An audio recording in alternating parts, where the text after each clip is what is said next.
पहाड़ों और खेतों से घिरे एक छोटे से गांव में अर्जुन अपनी माँ और छोटी बहन रानी के साथ एक टूटी फूटी झोपड़ी में रहता था। उसके पिता मोहन कई साल पहले इस दुनिया को छोड़ चुके थे। पिता के जाने के बाद घर की सारी जिम्मेदारी अर्जुन के कंधों पर आ गई थी।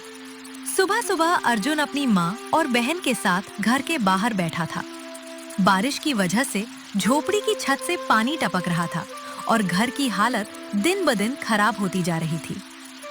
बेटा, इस बार भी मकान की मरम्मत नहीं हो पाएगी। घर में खाने का सामान भी बहुत कम बचा है। कभी कभी मुझे डर लगता है कि आगे क्या होगा। मैं हर दिन यही सोचती हूँ कि तुम्हारी पढ़ाई और रानी का भविष्य कैसे बनेगा। तुम्हारे पिताजी के जाने के बाद सब कुछ बदल गया है। माँ, आप इतनी चिंता मत किया कीजिए। मैं जानता हूँ कि हमारी हालत अभी बहुत खराब है, लेकिन मैं वादा करता हूँ कि एक दिन अपनी मेहनत और ईमानदारी से सब कुछ बदल दूंगा। चाहे मुझे दिन रात काम करना पड़े, मैं आपको और रानी को कभी दुखी नहीं रहने दूंगा। भैया, स्कूल में मेरे सारे दोस्तों के पास नए बैग और नई किताबें हैं। जब मैं उन्हें देखती हूँ तो सोचती हूँ कि क्या मुझे भी कभी ऐसा बैग मिलेगा? क्या हमारा घर भी कभी अच्छा बनेगा? हाँ रानी, वो दिन भी जरूर आएगा। सिर्फ नया बैग ही नहीं, तुम्हारे लिए नए कपड़े, नई किताबें और एक सुंदर कमरा भी होगा। तुम्हें बस पढ़ाई पर ध्यान देना है और मुझ पर भरोसा रखना है। अगले दिन अर्जुन काम की तलाश में शहर चला गया। उसने कई दुकानों, होटलों और फैक्ट्रियों में नौकरी मांगी, लेकिन हर जगह उसे मना कर दिया गया। बेटा, तुम्हारे अंदर मेहनत करने का जज्बा तो दिख रहा है, लेकिन हमारे यहाँ पहले से बहुत लोग काम कर रहे हैं। हमें किसी नए आदमी की जरूरत नहीं है। तुम कहीं और कोशिश करो, शायद तुम्हें कोई काम मिल जाए। भाई, मुझे पैसों की जरूरत है। कोई काम मिल जाएगा क्या? काम करना आसान नहीं होता। इसके लिए अनुभव चाहिए और तुम्हारे पास अभी वह अनुभव नहीं है। बिना अनुभव के मैं तुम्हें नौकरी नहीं दे सकता। शाम होने लगी और वह थक कर सड़क किनारे बैठ गया। तभी उसका बचपन का दोस्त समीर वहां पहुंचा। क्या बात है अर्जुन? सुबह से तुम्हें पूरे शहर में घूमते हुए देख रहा हूँ। तुम्हारे चेहरे से साफ पता चल रहा है कि तुम बहुत परेशान हो। आखिर क्या हुआ है? क्या बताऊं समीर, सुबह से हर दुकान और होटल में नौकरी मांग रहा हूं, लेकिन कोई भी मुझे काम देने को तैयार नहीं है। घर की हालत देखकर मुझे बहुत चिंता होती है। समझ नहीं आ रहा कि अब क्या करूं। तुम्हें याद है तुम्हारे पिताजी कितना स्वादिष्ट चिकन फ्राई बनाते थे?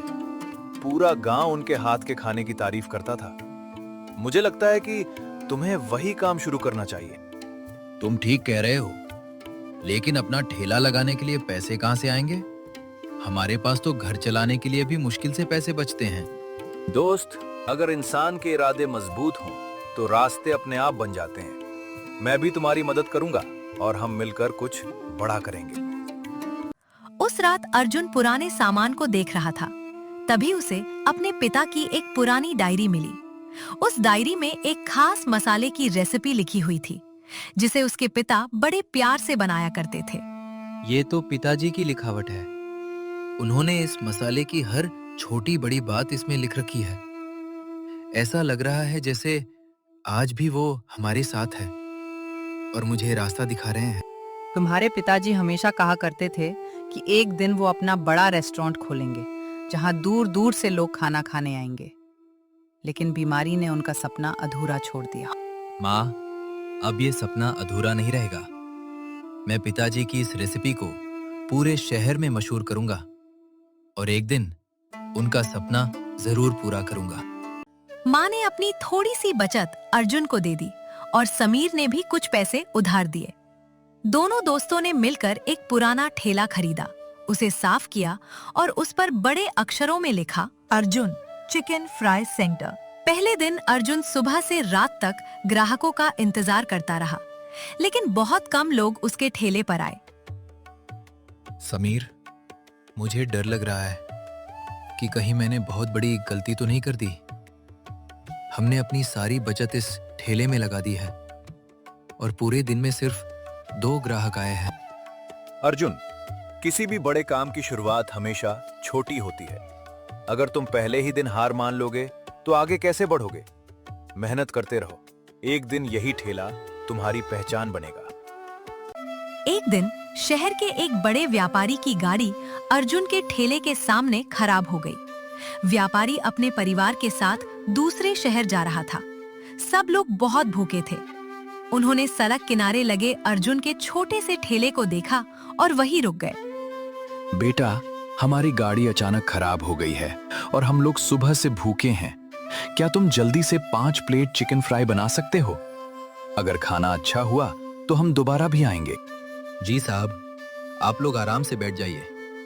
मैं पूरी मेहनत और ईमानदारी से खाना बनाऊंगा। मुझे उम्मीद है कि आपको मेरा बनाया हुआ चिकन जरूर पसंद आएगा। पापा, ये चिकन तो बहुत स्वादिष्ट है। मैंने शहर के बड़े बड़े होटलों में भी ऐसा स्वाद नहीं चखा। इस भैया के हाथ में सचमुच जादू है। बेटा, तुम्हारे अंदर बहुत हुनर है। अगर तुम इसी तरह मेहनत करते रहे तो एक दिन तुम्हारा नाम पूरे शहर में होगा। अर्जुन के ठेले के ठीक सामने राकेश नाम के आदमी का एक बड़ा होटल था। जब उसने देखा कि लोग उसके होटल में आने के बजाय अर्जुन के ठेले पर जा रहे हैं, तो वह बहुत गुस्सा हो गया। ये लड़का आखिर है कौन? कल तक इसे कोई नहीं जानता था और आज लोग मेरे होटल को छोड़कर इसके ठेले पर जा रहे हैं। अगर ये ऐसे ही आगे बढ़ता रहा तो मेरा कारोबार खत्म हो जाएगा। साहब, लोग कहते हैं कि उसके चिकन का स्वाद बहुत अलग है। वो ग्राहकों के साथ भी बहुत अच्छा व्यवहार करता है, इसलिए लोग उसे पसंद कर रहे हैं। मुझे उसके स्वाद या व्यवहार से कोई फर्क नहीं पड़ता। मैं किसी भी कीमत पर उसका ठेला बंद करवा दूंगा। अगले दिन राकेश ने कुछ लोगों को पैसे देकर अर्जुन के खिलाफ अफवाह फैलानी शुरू कर दी। धीरे धीरे लोगों के मन में शक पैदा होने लगा और अर्जुन के ठेले पर ग्राहकों की संख्या कम हो गई।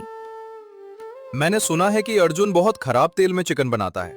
लोग बिना सच्चाई जाने वहां खाना खा रहे हैं। हाँ, और ये भी सुना है कि वो साफ सफाई का बिल्कुल ध्यान नहीं रखता।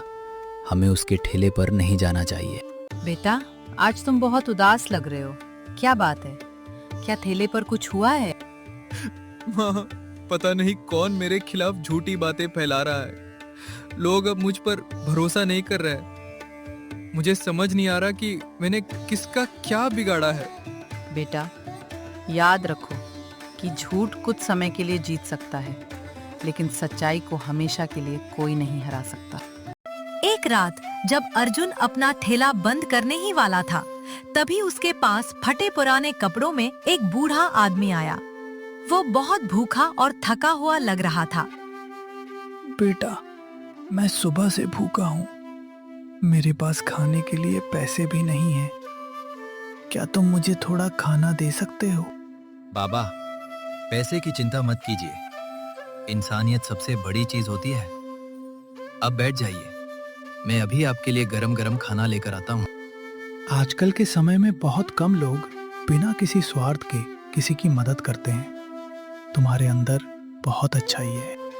बाबा, मेरे पिताजी हमेशा कहते थे कि अगर भगवान ने हमें किसी की मदद करने का मौका दिया है तो हमें कभी पीछे नहीं हटना चाहिए। तुम्हारी मेहनत और ईमानदारी एक दिन तुम्हें बहुत आगे लेकर जाएगी। अगली सुबह पूरे शहर में खबर फैल गई कि एक बहुत बड़ी फूड कंपनी का मालिक गुप्त रूप से छोटे छोटे ठेलों की जांच कर रहा है। दोपहर में वही बूढ़ा आदमी एक बड़ी कार से उतरा। अर्जुन और समीर उसे देखकर हैरान रह गए। अरे अर्जुन, ये तो वही बूढ़े बाबा हैं जिन्हें तुमने कल रात खाना खिलाया था। लेकिन ये इतनी महंगी गाड़ी से कैसे? मैं कोई साधारण बूढ़ा आदमी नहीं हूँ। मेरा नाम महेश वर्मा है और मैं एक बड़ी फूड कंपनी का मालिक हूँ।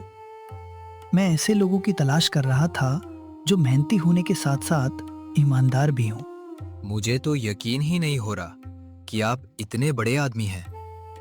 मैंने तो सिर्फ इंसानियत के नाते आपकी मदद की थी।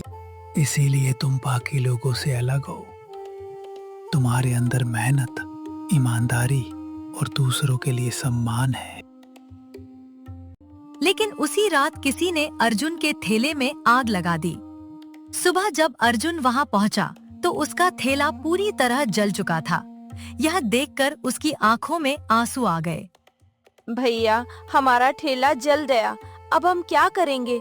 क्या हमें फिर से पहले की तरह गरीबी में रहना पड़ेगा? मैंने इस ठेले को खड़ा करने के लिए दिन रात मेहनत की थी। ऐसा लग रहा है जैसे मेरी सारी मेहनत एक ही रात में खत्म हो गई। नहीं दोस्त, तुम्हारा ठेला जरूर जल गया है, लेकिन तुम्हारी मेहनत, तुम्हारा हुनर और तुम्हारा हौसला अभी भी तुम्हारे साथ है। बेटा, भगवान हमारी परीक्षा ले रहे हैं, हमें हिम्मत नहीं हारनी चाहिए। अर्जुन पुलिस स्टेशन गया और वहाँ पुलिस वाले ने पास की एक दुकान के बाहर लगे कैमरे की रिकॉर्डिंग देखी गई।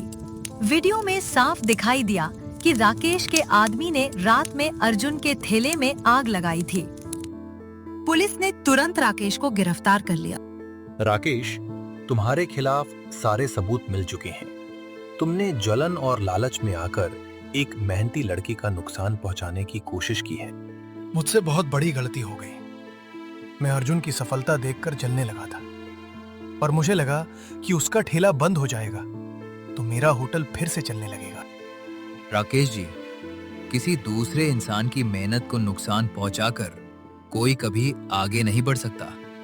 अगर आप मेहनत करते तो आपको ये सब करने की जरूरत नहीं पड़ती। मुझे माफ कर दो अर्जुन, मैंने गुस्से और लालच में आकर बहुत गलत काम किया है। कुछ महीनों बाद महेश वर्मा ने अर्जुन की मदद से शहर में एक बड़ा रेस्टोरेंट खुलवाया। उस रेस्टोरेंट के बाहर बड़े अक्षरों में लिखा था मोहन चिकन फ्राई हाउस। उद्घाटन के दिन पूरे गांव के लोग वहां मौजूद थे। अर्जुन, आज से ये रेस्टोरेंट सिर्फ तुम्हारा नहीं बल्कि उन सभी लोगों के लिए एक मिसाल है जो गरीबी में रहते हुए भी अपने सपनों को पूरा करना चाहते हैं। सर, अगर उस रात आपने मेरे ठेले पर आकर मुझे परखा नहीं होता तो शायद मैं कभी यहाँ तक नहीं पहुँच पाता। बेटा, आज तुम्हारे पिताजी जहाँ भी होंगे तुम्हें देखकर बहुत खुश हो रहे होंगे। तुमने उनका अधूरा सपना पूरा कर दिया। भैया, आपने मुझसे जो वादा किया था वो सच कर दिखाया। अब मुझे यकीन हो गया है कि मेहनत करने वालों की कभी हार नहीं होती। ये सिर्फ मेरी जीत नहीं है, ये मेरी माँ की दुआओं, मेरे दोस्त समीर की मदद और मेरे पिताजी की सीख की जीत है। मैं वादा करता हूँ कि अब मैं दूसरे गरीब लोगों की भी मदद करूँगा।